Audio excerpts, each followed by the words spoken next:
Hello, and thank you for taking the time to watch the sport development update at the training conference.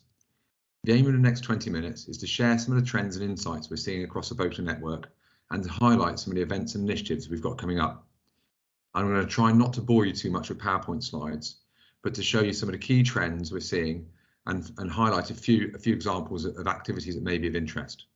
But before that, let's have a look back at 2021, a year that started in another lockdown for the UK, but despite the COVID challenges and restrictions, offered some great opportunities to get on and in the water and a real boom in participation.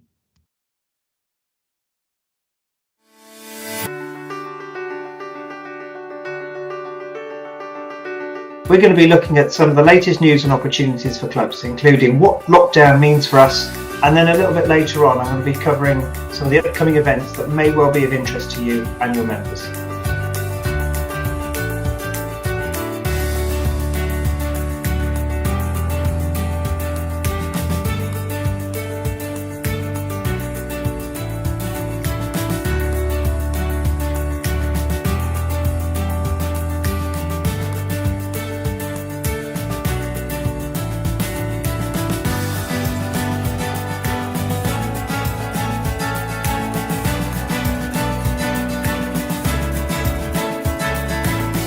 Welcome to this year's RYA Sailability Conference, the first ever to go virtual. So the big news this week, of course, is the announcement about the easing of lockdown restrictions, and we very much welcome the fact that outdoor sport, including boating, will be one of the first activities after education to resume.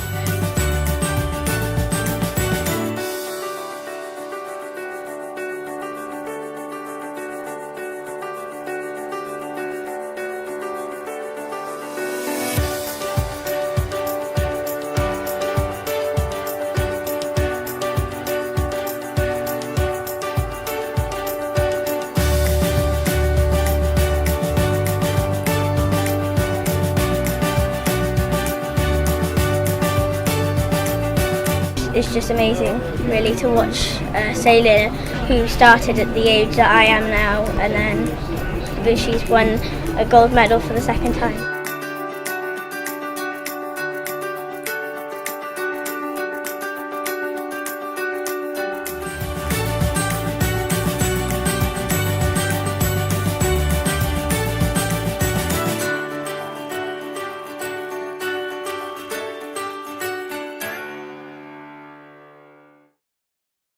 Well, 2021 certainly came with its challenges, but it also had a number of highlights, and it was great to have the opportunity to get ourselves back out on the water as restrictions allowed. Some of the key trends that we saw in the last year was a real positive regrowth in our club membership, with 40,000 new members coming into RWAY affiliated clubs in the UK. We also saw a real boom in participation, and the Water Sports Participation Survey has reported that we've had a 20% increase on 2020. And that's been primarily driven in easy access, non-structured activity. Something we'll talk about a bit in a minute. And we've equally seen a high level for demanding of training and activities, experiences and equipment, something that I'm sure has been really felt across the training network. I'd counter that a little bit. The boating network is still recovering from the ongoing effects of COVID. And one particular example in our world is the fact that our sailability venues are running at about 45% of pre-pandemic levels. And that's despite a level of demand from the sailors that would ask us to do more. But unfortunately, there are a number of challenges we're still having to work our way through. We also, as sport as a whole, face a potential coach, volunteer and instructor shortage. And that's something that, as I say, is felt more generally across all sporting and recreational pastimes, as people found other things to do with their time during the lockdown restrictions. And that's something we certainly need to put some thought into how we address for the future. But there's a real opportunity to convert new participants who come into the sport and a way for us to present ourselves to be able to take advantage of that. So where are people participating in boating? The real positive story is that it's throughout the UK and it's in line with our population and also our venue densities. As you'll see from the heat map that's on the slide there certainly is a lot of activity going on, very much coastally based, but also inland. And around anywhere that it's possible to go boating, people took the opportunity to do so because we're looking much closer to home for our activities in the last couple of years. One thing to bear in mind, though, is the frequency of participation. And the red and blue sections of the chart in front show the 2020 and 21 comparisons on one-time occurrences in red and 2 to 5 time occurrences in a calendar year in blue. So what that shows is we've got a lot of people coming in, and the boom in participation is a great thing, but we're still having a real dominance in people just doing it a couple of times. And that's something that we should be working to see how we can actually embed people into the sport more wholly. When we look at it, it's around 10% of participants are in that kind of regular once every month through the summer period and more kind of category. And as I mentioned already, there's been a real boom in activity, both in the UK and abroad, but this has really been supported by UK activity. It's shown around a 20% increase across all boating, moving from 8 million occurrences up to 10 million occurrences in the calendar year. But of note is that the particular boom has been within the activities that are slightly easier to access, but can be done in a non-structured recreational basis. And that's where I've highlighted 3 activities of real note, being the small boat sailing activities, canal boating, and canoeing and kayaking. So activities that with a small amount of input, you can step on and have a go at yourself. And that's certainly something we're seeing. It's for this reason that we're looking at how we can link more to those interested in recreational boating via initiatives like the dinghy trails. And that's focused on providing ideas and tools for people to enjoy the escapism and freedom that boating can provide.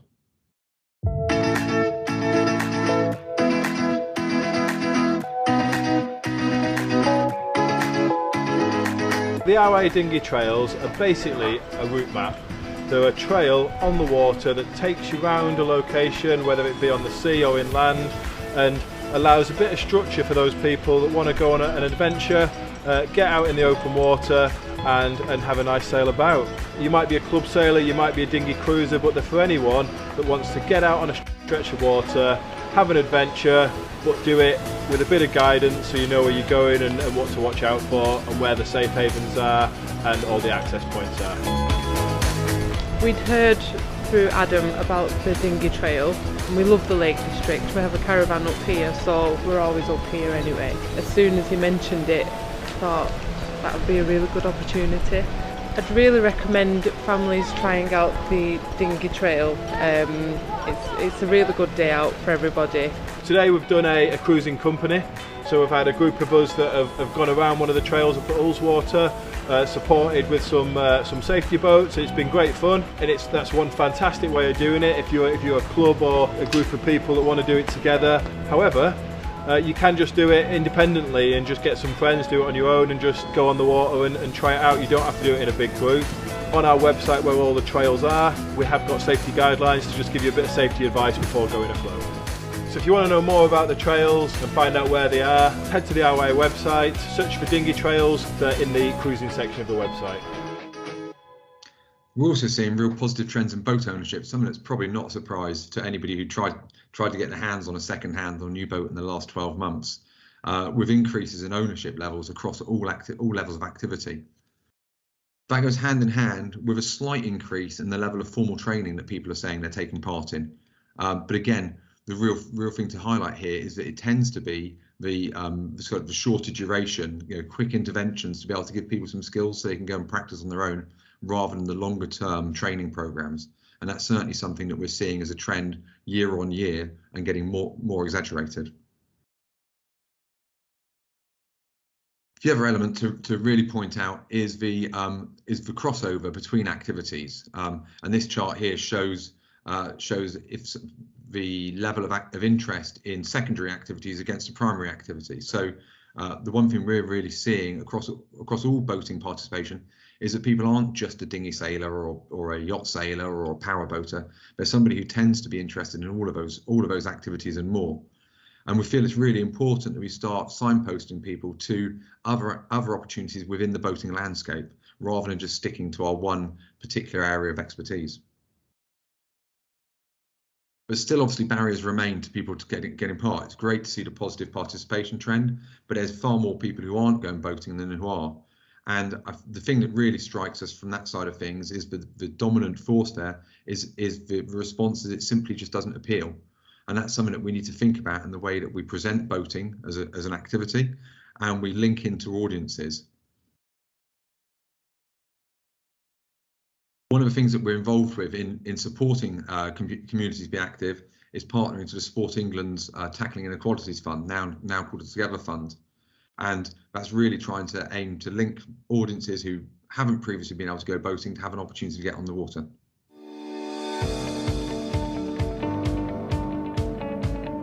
I've been addicted to certain things for 30 odd years of my life, so I'm in a residential rehab, and I got the opportunity to come sailing today, which I've took, and I've thoroughly enjoyed it. It's been lovely, so it's really good for my mental health, and I hope to do it again.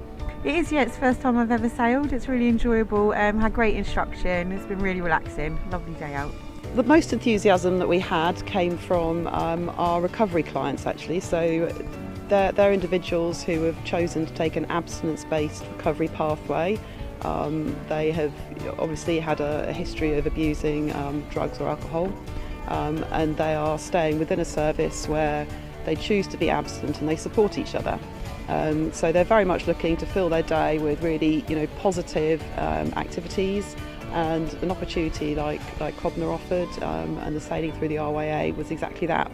Just being out here in the fresh air, is that like a kind of therapy as well? Yeah, it's beautiful, it's great. I mean, since moving from London to down south, being by the sea, I love it. So I love fishing, sea fishing, and learning about the tides and the weather, and it's great. Yeah, it's really good.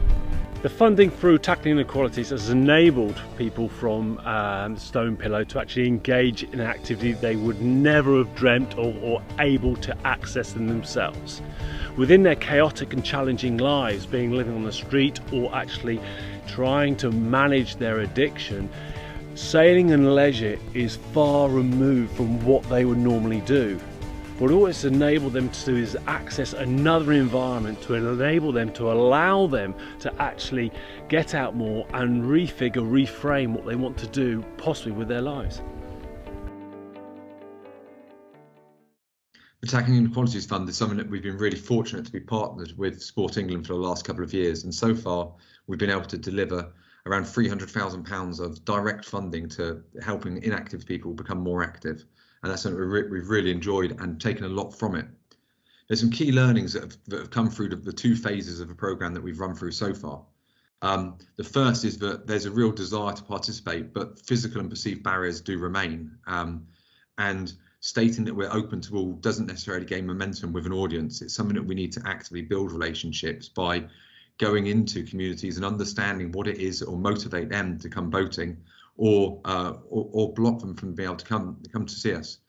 The physical barriers, often down to transport, also remains, and access to people.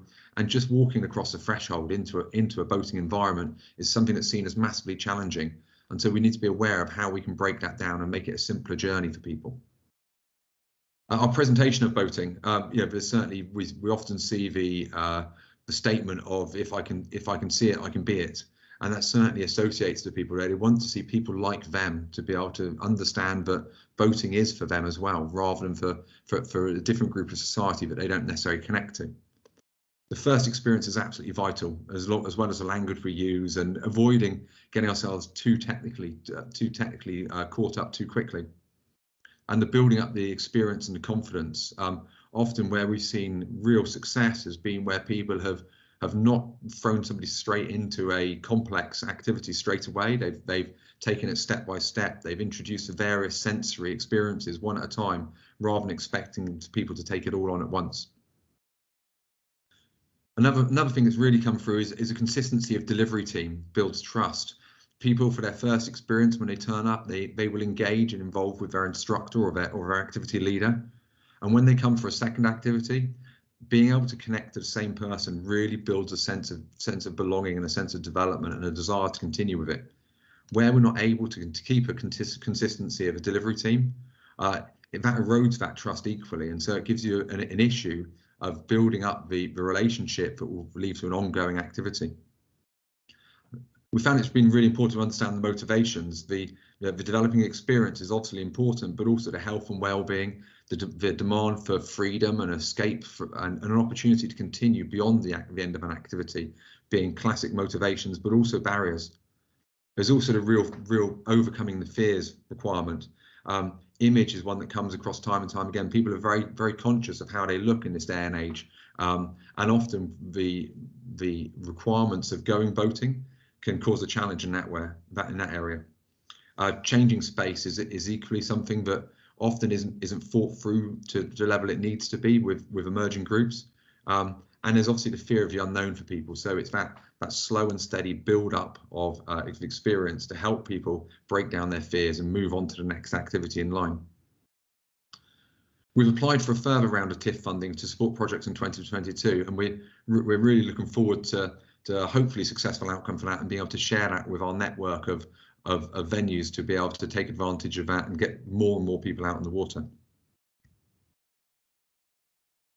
It's also worth bearing in mind where we are with regard to the population demographic from age and gender splits. There's a couple of things that we're obviously all very aware of as people live longer, and so participation carries on longer. So we need to support that, and that's where activities like our sailability programs and the more evolved pathways through boating can help. There's a trough in the population density as well between the ages of 9 and 18 at the moment. And that gives us a real opportunity for training of young people who are just coming into that kind of key period of boating development. But it also gives us a potential challenge for our instructional workforce, where so many instructors come into our world in that kind of 18 to 20-year-old age range. And we're about to see a bit of a dip in that population of the UK. Diversity in boating is obviously a thing that we're pushing for more and more. It's a thing that we need to be aware of. The UK is obviously a diverse nation and becoming more so in many different forms. And what we're seeing is participation in boating is also becoming more varied, both in the style of participation and the participants themselves. We need to work to ensure we provide an offer that appeals to our audience. We're very aware that people are time poor often in these times, and they want to have quick wins in their life, to be able to enjoy something as quickly as possible rather than going through a lengthy process just to gain access.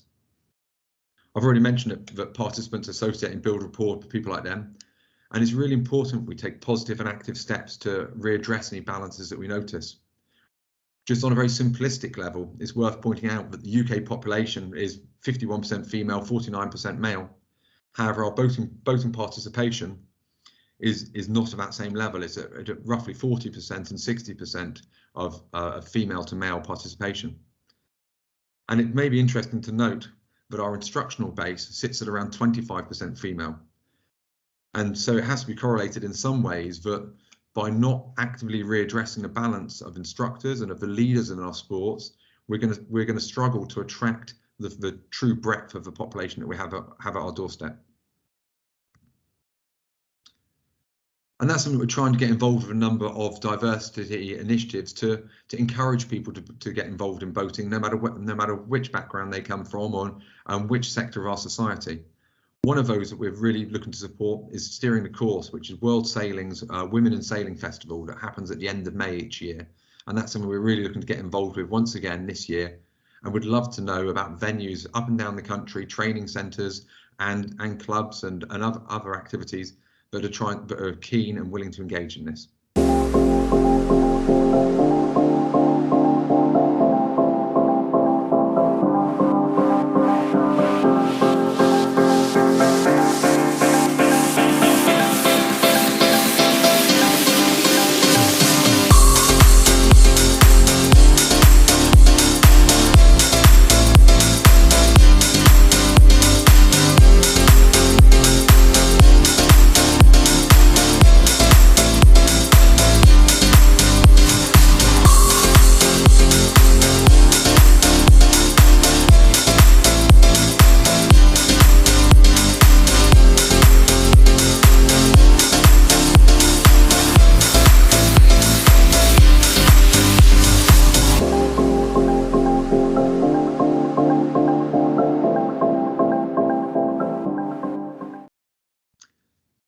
So what do we have for the year ahead? Well, we're still very much focused on our transition plan to support the sport to recover from the impact of COVID and to plot a course for a brighter future.